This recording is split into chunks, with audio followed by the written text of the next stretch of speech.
Hello everyone, welcome to the Common Sense Academy. Today we're going to visit an old friend, Samuel Perdue, also known as Samir L. Bay, and one of the top 5 judges of all time on YouTube, Judge Middleton. He records all of his material. It is a gold mine for a YouTuber like me. Now, Mr. Perdue had previously been in Judge Middleton's court, and today we are going to witness the consequences of what happens when you don't show up in Judge Middleton's court. We're going to have some laughs. I'm going to break this down for you. Thank you for tuning in. Joe Palmetto, this is the Common Sense Academy. We keep an eye on auditors, sovereign citizens, and other people out there breaking the laws. If you like my content, please like, subscribe, comment, and share. Also consider buying my book. I wrote an ebook on sovereign citizens. It's a great introduction to the movement, the things that they say, the things that they do. Okay, now before we dig in, everybody raise your cup, your glass in the air. You know the same time sip. I've been making videos for a little while now today, so my drink is halfway gone. I'm drinking iced tea today. You might like liquor, wine, vodka, antifreeze. What? Who would drink that? Whatever it is that you like to drink, cheers with me. It tastes better when we sip together. Cheers. I make a record on some cases. Deborah Davis is here from the prosecutor's office. Samuel R. Perdue, who also is known as Samir Morrow Bay, is here today.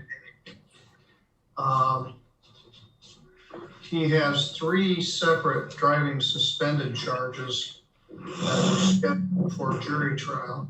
File 21213ST alleges driving suspended second offense on January 31st, 2021 here in St. Joseph County. File 202073 alleges driving suspended on September 17th here in St. Joseph County. I think there may be a speeding charge with that. File 202653 also charges driving suspended second offense and forgery and speeding. All those matters were scheduled for jury trial today, November 10th. Mr. Morrow Bay wishes to represent himself on these matters. He has a perspective on the Michigan Motor Vehicle Code that disagrees with the state's version of it, but he didn't want an attorney and didn't wish to have representation. He wanted to represent himself in all of these matters. So we treated him like it. We set the matter for a final pretrial to prepare for jury trial. And he didn't show up. So there are presently 3 arrest warrants for Mr. Morrow Bay's arrest for failing to appear for duly scheduled last pretrials about 3 weeks ago. We don't show up on the morning of trial with a basket full of papers and inconvenience 30 to 50 jurors who have to come in and hear your case and several witnesses without preparing for it. So we scheduled a pretrial conference and you didn't show up. So I've called off the jurors for today and the prosecutor has called off all the witnesses. And there are currently 3 separate warrants for your arrest for failing to appear. But you're here now. I think I was unaware. We sent that to the address that you gave us. And if you're representing yourself, you need to act like you're representing yourself. We sent you duly notice to your Sage Street address in Kalamazoo. The same notice you got for this. I don't live there anymore, and I can't represent myself. I am myself. All right, well, I'm not clairvoyant. I don't know that you moved. So, Mr. McNair, you're driving me crazy. I'm gonna put you in the waiting room you're walking all over the place and flashing the screen and giving me vertigo, and you're sideways and upside down. And so I'll be with you in a bit. Don't go away. Yes, that's your position. Then you're not doing a very good job of it, because you didn't tell me where you lived. You didn't show up for a pretrial while we prepared for this. And now you come rolling in with a hat on the morning that your 30 or 40 jurors are supposed to be here. That's not a very good way to do business. It's my religious headdress. I'm a Moorish American national. Yes, I recall. All right. Proven jurisdiction to begin with. Ms. Davis is here. I'm still waiting for jurisdiction. On behalf of the prosecutor's office. Ms. Davis, do you have any thought on this? Your Honor, I would ask that he be held in contempt for failing to appear at the last pretrial. I would also ask that an order enter regarding discovery if all of these items that he's holding on to are intended to be used as exhibits at the trial. I would like to have copies of those so that we can be prepared.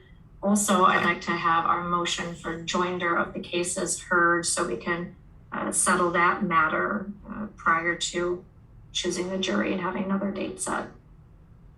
Right in the middle of my busy arraignment morning when I have 14 people waiting to be arraigned, that probably work out too good. But it's all on him. He didn't show up. He also got notice of your motion. Mr. Laurel Bay, do you have documents that you were going to present as part of your defense? I mean, I mailed in documents and I never got a response. Well, did you have some? Do you have some you wish to present? Well, I mailed in an affidavit to you more than once, and this is also my legal notice for my lawful name change. Because I put it on the record that I'm a Moorish American national and I'm not American or a U.S. citizen, excuse me. I'm a man of the land. I'm native to the land. So so a lot of these rules that that the state of Michigan is creating is not applicable to me, unfortunately. And I was trying to be respectful to the court and let the court know since the beginning in a respectful manner.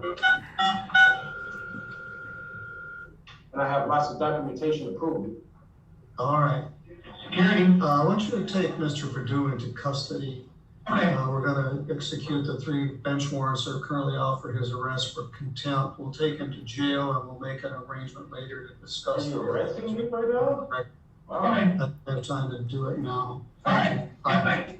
Mr. Perdue, you're going to jail, St. Joe County Jail here in St. Joe County, and I'm going to hold on to you in lieu of 3 $1,000 bonds till we can review your contempt and the other things we need to deal with.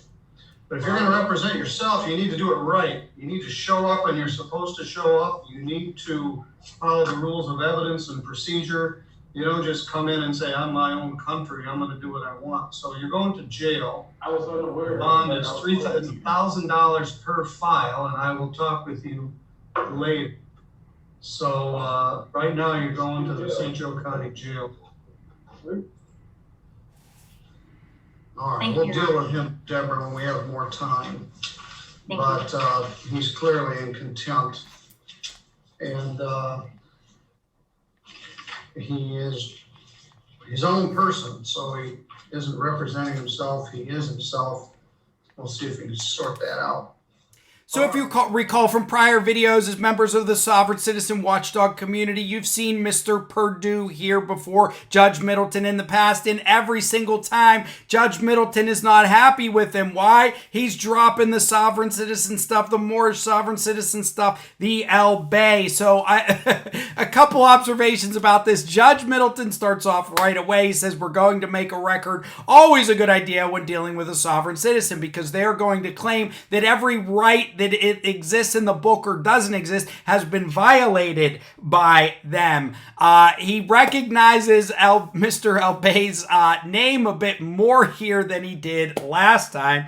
he actually makes a comment about the hat or the hairdress, and Mr. Albay says it's a religious hairdress.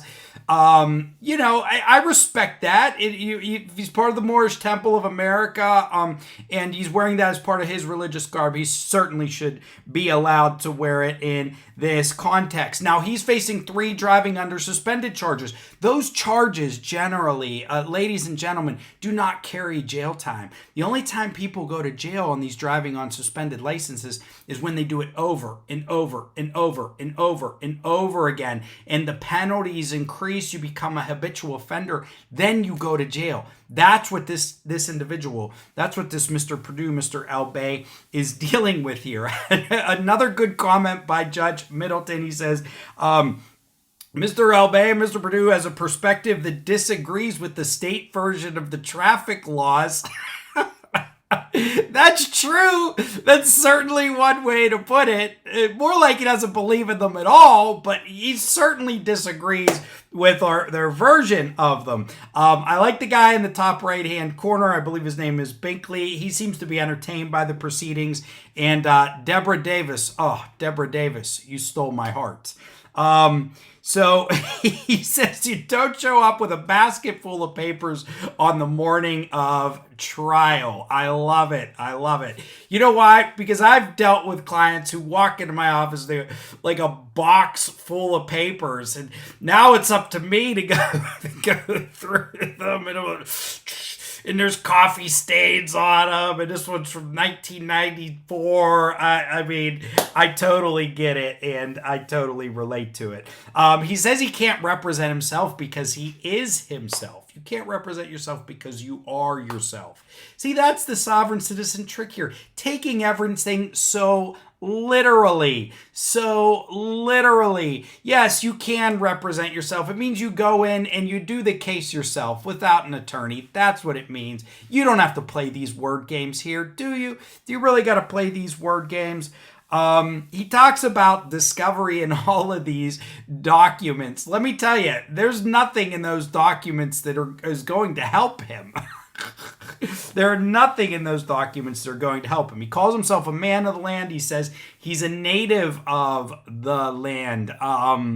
Unfortunately for historical purposes, most of the people who live in the United States and North America, besides those below the state of Texas, but the United States, Canada, are generally not natives of the land, sir. I doubt that he's actually a native of the land. But that's some more sovereign citizen language that's eked in. Man of the land. I kind of like that. There's a nice ring to it, actually. Man of the land. Man of the land. And Judge Middleton puts him in jail. I thought he was already in jail, but apparently he wasn't. I guess he was in the courthouse in a separate room using their Zoom camera facilities, and then the sheriff walks in and arrests him. He skipped out on court dates. He's got 3 outstanding warrants. That's how it goes down.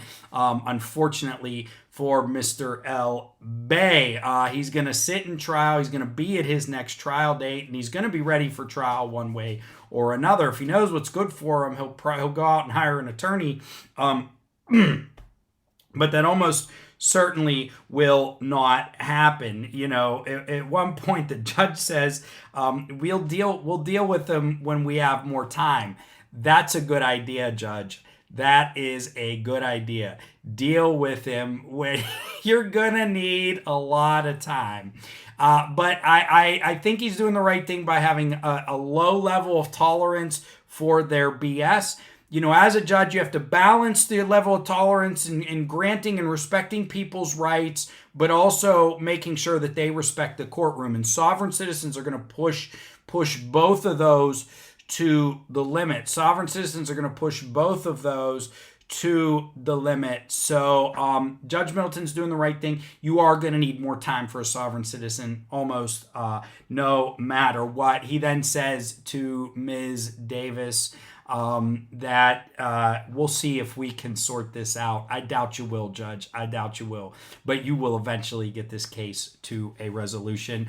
All right, everybody. Thank you for tuning in to Common Sense Academy. I'm your host, Joe Palmetto, Joe the Lawyer. If you like my content, please like, subscribe, comment, and share. Consider buying my book. Also, consider checking out my other channel, Joe the Lawyer, where I'm covering the Rittenhouse trial and several other legal happenings at this time. Thank you very much, everybody. Love you guys. Joe the Lawyer out.